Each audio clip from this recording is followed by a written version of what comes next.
Muito boa noite a todos. Iniciando mais uma videoaula para o canal. Essa videoaula de hoje é a respeito de programação orientada a objeto. Uma solicitação de alguns alunos aí que ficaram com dúvida no assunto. Então, o objetivo dessas videoaulas é reforçar o processo aí de ensino-aprendizagem. Vamos iniciar, então.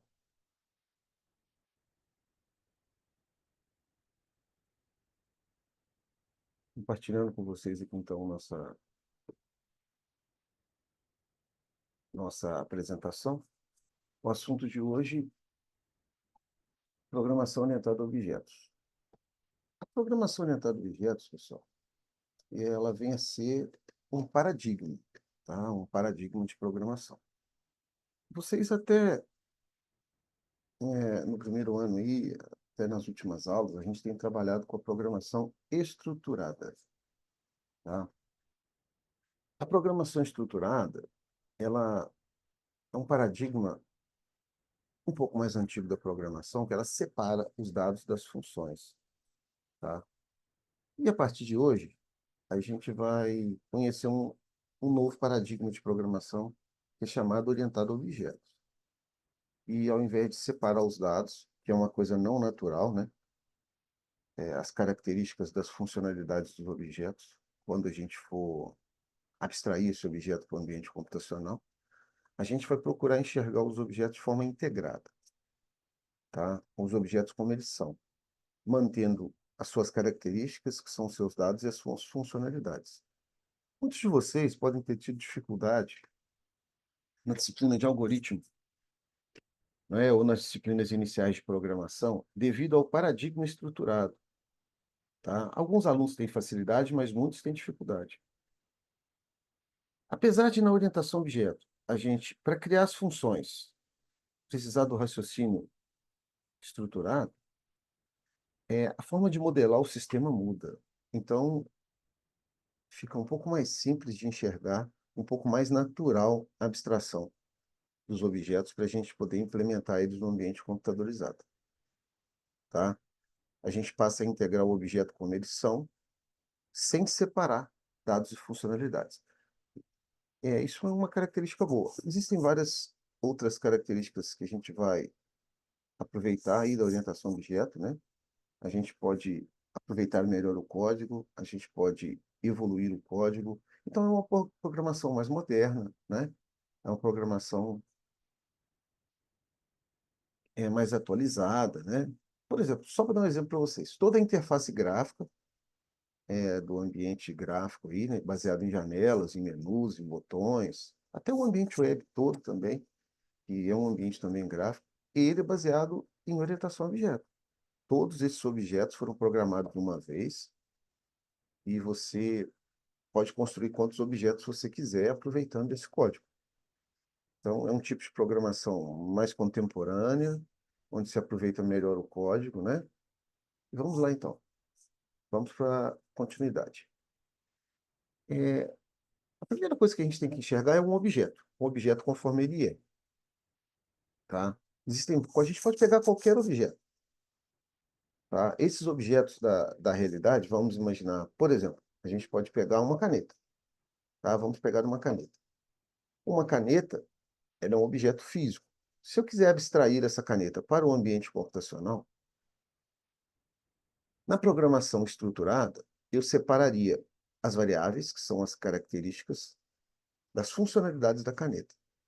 Quais seriam as características da caneta? O tipo de caneta, né? Se é uma caneta esferográfica, se é uma caneta para quadro branco, se é uma caneta hidrocor, a marca, a cor. E as funcionalidades da caneta seriam abrir, fechar, escrever com a caneta, tá? No paradigma orientado a objeto, eu vou colocar tanto as características desse objeto quanto as suas funcionalidades na mesma estrutura. Essa estrutura a gente vai chamar de objeto. Na verdade, a gente vai iniciar construindo um projeto de objeto, que é o que a gente vai chamar de classe. Por que a gente constrói um projeto de objeto? Porque pode ser que futuramente eu resolva melhorar essa caneta, colocar mais características nela, tipo o fabricante, o preço, tá? E posso colocar mais funcionalidades. Então, seguindo o raciocínio da orientação a objeto, eu não vou construir o objeto direto, eu vou construir uma classe. O que é uma classe? Atenção, isso é importante.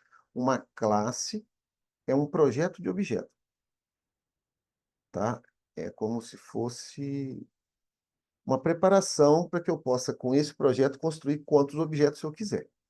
Então, a partir do momento que eu tenho uma classe, tá? Vamos ver aqui, ó. Eu tenho aqui uma classe, ela vai contemplar as características, que a gente chama também de propriedades ou atributos, né?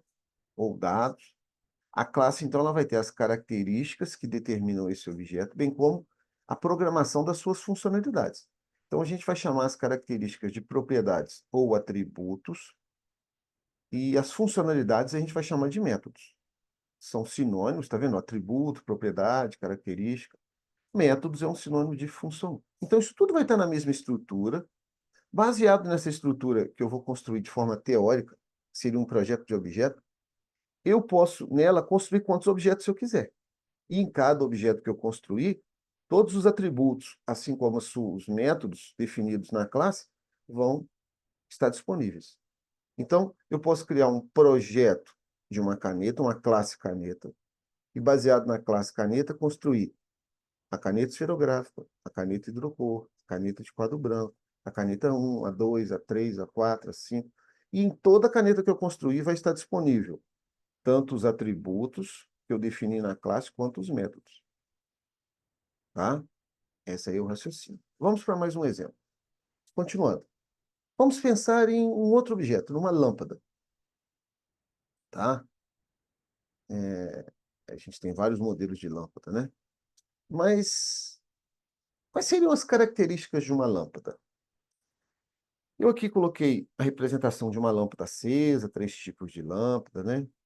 E aqui embaixo eu coloquei um diagrama que é chamado diagrama de classe, ou uma representação de uma classe na UML, que é a linguagem universal de modelagem, que é uma linguagem de representação gráfica que a gente utiliza no desenvolvimento de sistemas para apoiar aí, né, o nosso trabalho. Vocês vão aprender isso na disciplina ainda de análise e desenvolvimento, análise de software, análise de sistemas. Muito bem. Vamos pegar o objeto lâmpada. Então aqui a gente põe o nome do objeto. Nesse retângulozinho superior, a gente coloca as características. No retângulozinho inferior, os métodos que a gente vai definir. Então pensei em uma lâmpada. Quais as características de uma lâmpada? Tipo de lâmpada, fabricante de lâmpada, número de watts, né? Ou luminosidade, preço, uma série de características. Mas vamos pôr a característica mínima, o primeiro exemplo que a gente vai construir. Então, a característica mínima que eu coloquei foi o estado da lâmpada. O estado da lâmpada vai representar se a lâmpada está acesa ou apagada. Tranquilo? Posso colocar outras características, outras propriedades aqui, ou atributos, mas por enquanto só o estado. Métodos, que são funcionalidades. O que eu posso fazer com uma lâmpada? Eu posso acender a lâmpada, eu posso apagar essa lâmpada, assim como eu posso mostrar o estado dela, se ela está acesa ou apagada. Daqui a pouco nós vamos entrar em outros conceitos que são da orientação a objeto, né? Mas por enquanto, aqui já tem uma construção de uma classe em JavaScript. Class lâmpada, o atributo estado, logo em seguida vem os métodos acende, que muda o atributo estado. O this indica que eu estou mudando um atributo da própria classe que eu estou para aceso. Um método apaga, que muda o atributo estado para apagada. E um método mostra estado, que retorna este atributo. Tudo bem? Continuando. A classe em si, ela é só um projeto do objeto. Depois que eu definir a classe, eu posso construir quantos objetos eu quiser, quantas lâmpadas eu quiser. E em cada lâmpada vão aparecer tanto os atributos que eu defini aqui, quanto os métodos. A construção do objeto baseado numa classe é chamada de instanciamento. Então vamos lá. Continuando. O que é instanciar? Instanciar um objeto é construir objetos baseados no projeto da classe que eu criei. Então, a gente vai escrever a classe uma vez, e baseado na classe, eu posso construir quantos objetos eu quiser. A classe foi construída aqui na lâmina anterior, class lâmpada. Tá? Logo em seguida, a gente pode instanciar. Para instanciar, eu utilizo o operador new. Então, eu vou escrever aqui, ó, lâmpada 1 é uma nova lâmpada. É uma lâmpada baseada na classe lâmpada. Esse aqui é o nome da classe. Esse lâmpada aqui, ó. Opa. Transparência andou. Esse lâmpada aqui seria o nome da classe que a gente tem na lâmina anterior, class lâmpada. Observa que tem um L maiúsculo. Tá? Então, quando eu venho aqui e falo que lâmpada 1 é uma nova classe, lâmpada 1 é um objeto baseado na classe lâmpada. Então, tudo que eu definir lá na classe lâmpada vai estar disponível no objeto lamp 1. O lamp 2 é uma nova lâmpada. Tudo que eu definir na classe lâmpada vai estar disponível no objeto lâmpada 2. Lâmpada 3 é uma nova lâmpada. A mesma coisa. Então, eu posso criar, baseado na classe lâmpada que eu defini, quantas lâmpadas eu quiser. E em cada lâmpada dessa vão estar disponíveis os métodos, os atributos e os métodos definidos nesta classe. Então, o atributo estado e os métodos acende, apaga e mostra estado. Continuando. Acabei de criar os novos objetos, lamp 1, lamp 2 e lamp 3. Eu posso chamar o lamp 1, por exemplo, ponto, chamando o método acende. O que vai acontecer? O método acende vai trocar o conteúdo do atributo estado para aceso. Posso chamar para o lamp 2, o método apaga. Vai trocar o conteúdo do atributo estado do lamp 2 para apagado. E chamar o lamp 3 no método acende, que vai alterar o atributo estado do lamp 3 para aceso. Logo em seguida, eu dou um document write no objeto lamp 1, chamando o método mostra estado. Ele vai exibir para mim, no caso, aceso. Por quê? Porque eu tinha chamado o método acende. Quando eu chamar o método mostra estado do lamp 2, vai aparecer apagado. E quando eu chamar o método mostra estado do objeto lamp 3, vai aparecer aceso. Esse seria um exemplo muito básico, né? Eu vou rodar esse código para que vocês possam dar uma olhada. Logo em seguida, eu vou tratar mais dois conceitos, tá? Então, vamos ver aqui, rodando esse exemplo lá no... A gente está aqui com o VS Code, com o exemplo já implementado dentro de um Docker HTML, exatamente o mesmo exemplo. Esse exemplo vai estar disponível para vocês lá no Sistema de Apoio à Aprendizagem, o SIGA nosso, né? Para quem é aluno lá do Instituto Federal. Assim como alguns exercícios que eu vou disponibilizar. Só rodando, então, esse código, pessoal, para a gente dar uma olhadinha. Como resultado para esse código, como já era esperado, eu vou ter 3 objetos construídos baseados na classe lâmpada, e o objeto lamp 1 vai aparecer o estado aceso, o objeto lamp 2 estado apagado, e o objeto lamp 3 também aceso. Tudo bem? Conforme eu programei lá no código, onde a gente chamou os métodos, né? Pedimos para acender o lamp 1, apagar o lamp 2 e acender o lamp 3. Logo em seguida, mostramos o estado de cada um dos objetos lâmpada. Aqui está a definição da classe lâmpada. Tudo bem? Para ver se você entendeu isso aqui, para ver se você está acompanhando, legal. Foi disponibilizado para vocês um presentinho. Aqueles presentinhos que eu deixo para vocês lá. É uma lista de exercícios, onde você vai praticar. Muito importante, né? No desenvolvimento de sistemas, na programação de computadores, é praticar, tá? Então, aqui eu pedi nessa lista de exercícios que você construísse várias classes. Iniciando aqui, eu estou pedindo para construir uma classe chamada Lâmpada 3 Estados. Então, baseado na lâmpada que a gente criou, que eu só tinha 2 estados, aceso e apagado, né? Eu quero que você faça uma alteração nela, passando para ela poder ter os estados aceso, apagado e meia luz. Tá? Um outro exemplo interessante, um outro exercício interessante, é o exercício número 3, que pede que você crie uma classe que represente os dados básicos de um livro, sem se preocupar com a sua finalidade. Então, neste exercício, você vai fazer o quê? Você vai imaginar um livro, né? Vamos pensar em um livro, e vamos tentar identificar as características, né, os dados básicos desse livro, sem a gente se preocupar com a finalidade do livro. Logo em seguida, a gente vai se preocupar em programar as suas funcionalidades mínimas. Adiantando para vocês algumas coisas de programação orientada a objeto, e eu vou mostrar para vocês que na programação orientada a objeto, quando a gente vai criar os métodos, existe uma coisa chamada métodos básicos ou métodos mínimos. Tá? Aqui está falando de encapsulamento também. Eu vou aproveitar, já vou adiantar esse conceito. Não sei se você notou que lá na propriedade da minha lâmpada tinha um jogo da velha antes. Esse jogo da velha indica que eu estou utilizando uma das principais características da orientação a objeto, que é o encapsulamento. O que é o encapsulamento? Encapsular e colocar dentro de uma cápsula. É proteger os dados de ações externas, do programador ou de invasões, né?